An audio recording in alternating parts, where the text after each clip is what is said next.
เห็นไหมเท่ามีในเปลือนกันพ่นพุ่นน่ะโอ้มันนอนนายผิดคนหนึ่ง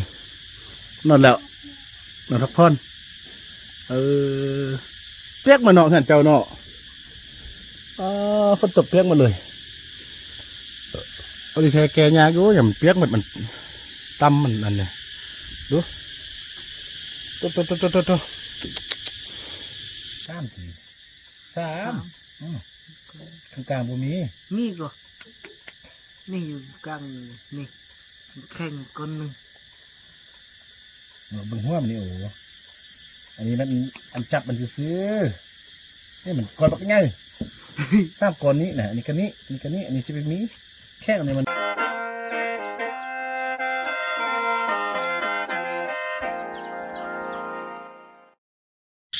สบายฮันผู้ชมสบายดีทุกทานเตรียมคลิปนึงเนาะที่หมู่บ้านทอดตองเรื่องตอนนี้ฝนแดดออกละเนาะแดดแห้งเนาะเท่ามีไปเสร็จแล้วหรอนักเกาะโวอยู่นี่กินเห็นไหมเท่ามีในเปลือนกันพ่นพุ่นน่ะโอ้มันนอนนายผิดคนหนึ่งนอนแล้วนอนพักผ่อนเปียกมาเนาะเห็นเจ้าเนาะฝนตกเปียกมาเลยเอาดิแท้แกยากอยู่อย่างเปียกมันตั้มมันอันเนี่ยดูโตสิขวดดอกหรอวะกระตุกเลยเนี่ยเมื่อกี้ยังงามอยู่ป่ะนี่สำหรับเปียกคนนั้นก็พยายามเอาขั้นเอายังมาตรงหมดเลยแต่มันไล่บอลผุดบอลร้อน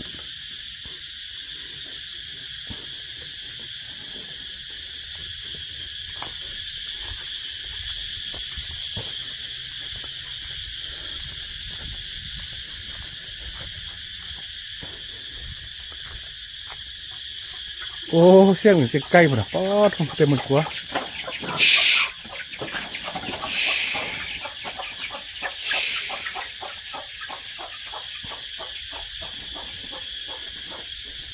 โอ้นี่สะที่มันเราอันสลีเม็ดคือว่าน้องแปลกเลยตัวเกินกลางๆมันใกล้น่ะคือน้องแปลกมันยังมาดิก็ไอ้คุณแป้งอันนั้นเหรอวะนี่ไอ้คุณนี่เป็นนอนตีวะไอ้คุณ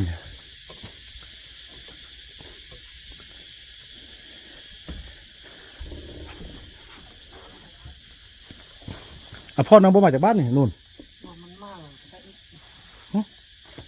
ไปเอาเรานี่ไม่ยากนั่นน่ะไฟเอาเราซากต่อกันไปเลยตอนเขาแบตไม่ยากนั่นน่ะเบ็ดอยู่หนำยังอยู่60 เซนมันเป็นสกอนซ้ำนี่มาเราดึงออกมาใส่เลยตอนนี้เดี๋ยวกุ้มเดินบ่กุ้มตอนท่านได้ตอนนี้ได้อันนี้ยังหมดตัวมีเฟรมน้อยไปมันมืดเดี๋ยวนะมืดได้นอกเสียบตัวมานี้โอ้ DIY ทักอยู่ไหนเนาะกุ้มเดินบ่ได้จากมือกุ้มเดินซักเขาต้นแรงนั่นมันเต็มเลยเดี๋ยวนี้นะเต็มแล้วไฟมันเต็มนี่เนี่ยเราทอดมึงดูทอดมันดับบ่ไฟเนี่ยอ้าวเป็นห้องสิเลย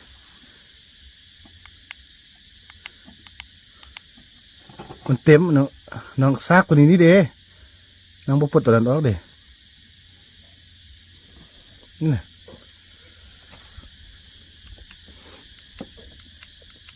มันขึ้นเฟรมมดกลมคืนเป็นหนุ่มทรายมันดับดับไปดินะมามาเป็นหนุ่มกินซ้ายน้องบ่แปลงดีๆให้น้องกินบ่ห้องเด้ถ้ามันจึงอยู่กระแปมันเต็มแล้วตัวเองเฮ็ดนั่นก็จึงอันนี้ตัวอันเก่าที่นี่เก่าเต็มแล้วเก่าหมดแล้ว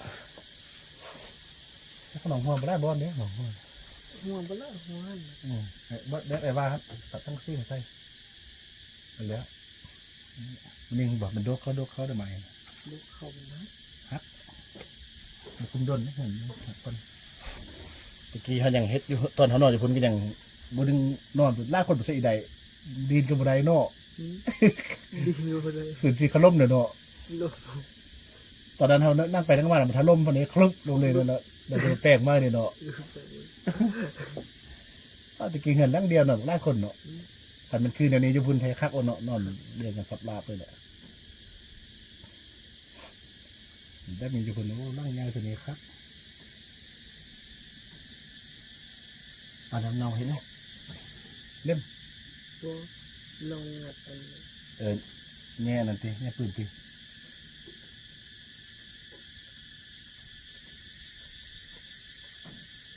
น้องเบิ้งไอ้รถจะบ้า เบิ่งอันนึงแล้ว เป็นจะได้ ใคร บ้านเราอยู่ขนมสือขนมเรากินเด้อเอาเงินให้เลยเด้อแต่บ้านเราแค่กินนะ กินเลยลูกยังแม่มาท ถ้าเราเอาลูกไปซื้อเด้อ ำแล้วเพื่อก็มาจากลูกหลอดมา มาห้าน้องเนี่ย ทำเลยกินขนมเลย ผมกินกับพาลูกไปซื้อได้เด้อเอาเงินให้เรา ไปเลยบุไปลูกบุญหลอดบุไป เราไป อยู่นั่นทำมาทำแล้วไปพอไปซื้อมาเลยมาเลย ก็ต้องไปซื้อมาเอาเนาะกระยาสิเนาะเบื่อไปนำเด้ซื้อมาให้ลูกเอาไก่ไก่เด้ลูกก็ มันเต็มเลยเนาะมันครึ่งหรอก เต็มแล้วยังว่ามันซับกระเดิน เป็น มันขึ้นกว่าแห้งจึ๊กแล้วก็แล้วใช่ไหม ปิด คันมันวันนี้แล้วมันเอาตัวนั้นเนี่ยมันดึงตัวนั้นมาใส่อันนี้ถ้าปกุมโดนบ่นี่นะมาเปย์เอาไว้สินะอันนี้จะจับไป เชื่อทุ่ง ก้อนหนึ่งกลางก้อนหนึ่งโอ้นี่ มีซี่ก่อน สี่ก้อน สามข้างกลางพวกนี้ มีก็นี่อยู่กลางนี่แข่งก้อนหนึ่ง เบิ่งหัวมันนี่โอ้อันนี้มันอันจับมันซื้อนี่มันก่อนปักง่ายสามก่อนนี้นะอันนี้กันนี้อันนี้กันนี้อันนี้สิเป็นมีแค่อันนี้มันย้อนข้อนั้นมาบังไว้นี้ บัง เพราะมันออกจากกันก็ติดมันไว้ ติด มันตัวสิว่ามันสี่ก่อนแต่ก็สามก่อน ปะไว้มันแรงบ่เห็นหุ่งอันนี้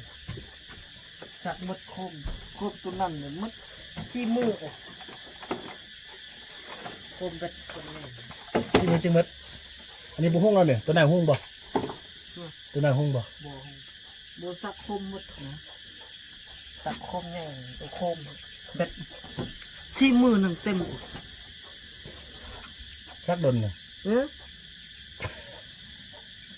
ซีเวอร์เต็มตะเคือ ถ้าก็เต็มวันนี้นี่ไฟมันอ่อนเลยไฟเนาะมันมีแดดล่าจะเป็นตัวแห้งแล้วเนาะอันน้องตัดออกจากมือแล้วนี่นะมันตัดจากมือใด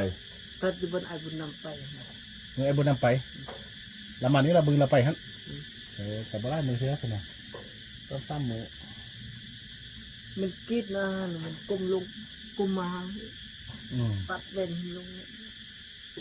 แล้วแห้งของนอนไปซะไฟที่วะ คือให้ เราที่เราตีที่แดดเราตีเป็นไงแดดดีเราตีคันที่แดดดีแล้วก็ดีแล้ว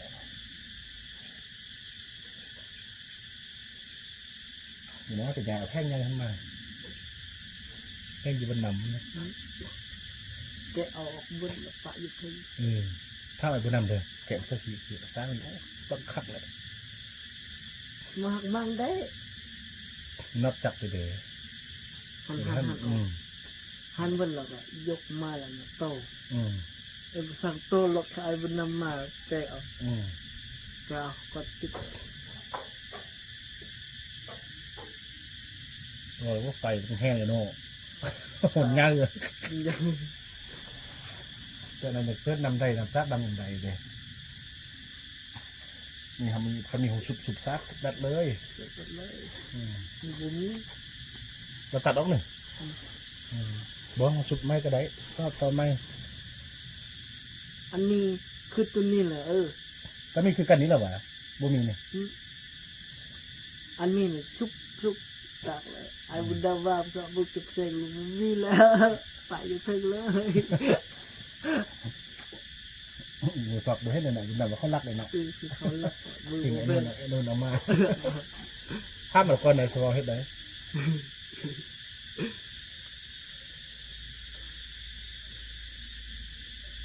นี่ก็มีครับนะครับนี่อันตัวนี้ก็ต่อสไฟ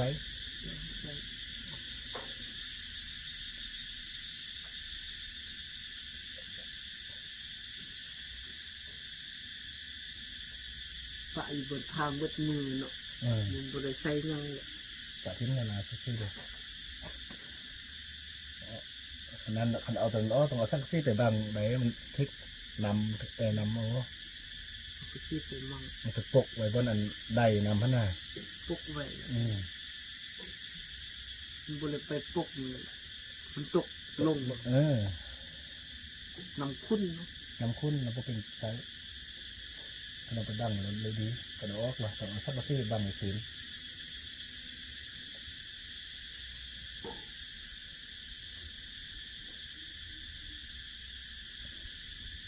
บางคนได้เนาะมันนี้เนาะก็ตกเย็นดีเนาะ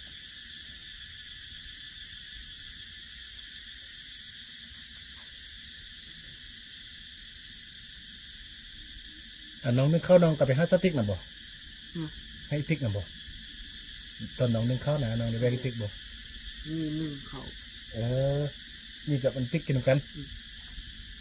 น้องนี่ฮะจะไม่เท่ามีห้าแพนนั่นเลย สองคนตระกูลเขาเป็น คุณเขากินน้ำน้องกินแล้วจบแดงแล้วเท่าแพนได้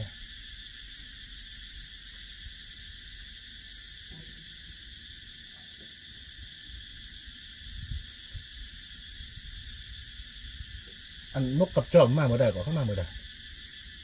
เขามาด้นแล้วด้นแล้วเขานี่เอามาง่วงเว้นมา เข้าไปเมื่อใด ตัดมือนี่นะครับ ไปเมื่อไอ้บุญนำมาเนาะ เขาไปที่วันขึ้นเนี่ย ตัดไอ้บุญนำมาก็บ่ได้ฮะตี บนนี้ อะไรบุญนำนี่เข้าไปเนาะเขานอนจากคืนนอนนั่นเดียวเลย ลายคืนที่นี่คอยจะมาจากอื่นหาบังมองลุ่นรุ่นเด็กกันโยกันโย พอกินเนาะ กิน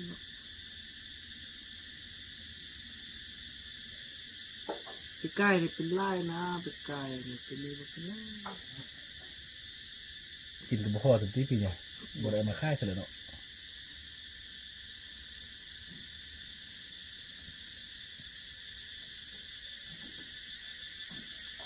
เป็นไหมบ่พอกินแล้วคนไล่บ่ไล่เฝ้าอยู่ตัวม่วงท่านเนาะยุงเป็นหมู่บ้านหนึง ไล่ไปพกบักเบอร์ ถ้าบึงม่วงเขากินยังเหรอ กินข้าวเนี่ย ก็เข้าไปเดี๋ยวเนาะ ไข่ เข้าบ่ได้ตัว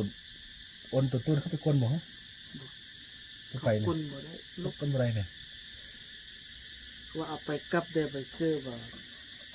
เสื้อให้ได้อยู่พุ่นเนาะ อืม ไปเลาะเสื้อกดตูนเสื้อลูกอื่นไปย่ามไปเอามาเอา มันก็ได้ให้เนี่ยเนาะขนาดกลับไปเซลเนาะ มีหาบ่เสื้อกับก็มีกวยปะอยู่พุ่น เขาขาดเฮ็ดเนาะ ไม่ไฟย่างไปสบายจัด มันได้กลับมันมีแต่ก็สร้างไว้สบายเนาะมันเซลก็ไปย้ำสิก็ได้กินเนาะพอได้กินเนาะ นี่สิพกอยู่หันเบิดเบื่อบ่ได้ ตกแต่ม่วงฮะ กุนมันลึกพุ่นกุน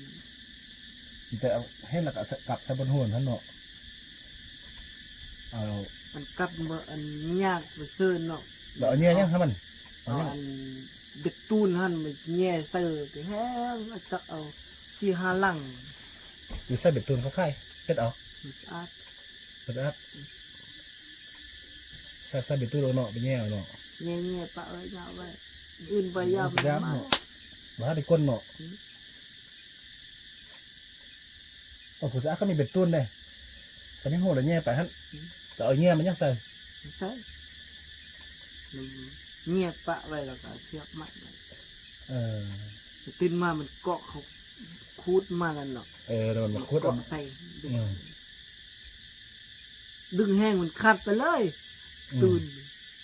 ค่อยๆตุงขึ้นมาแล้วก็มันอยู่หน้าเลิกเนาะ เลิกเคยตื่นมาตุดมาบ่ได้หรอกกดไปแล้ว นำไส้ไปเนาะ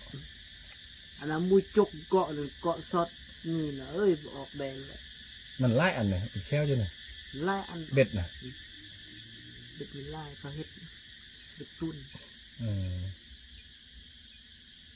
ไม่ให้จากเครืออะไรนะ ดูมันสะอาด โอ้โห สะอาดเป็นนี่สะอาด อืม เพราะว่าลูกคุณหมดแป้งมันก็จะไปซื้อเอา นี่ มันอาจเอาตำ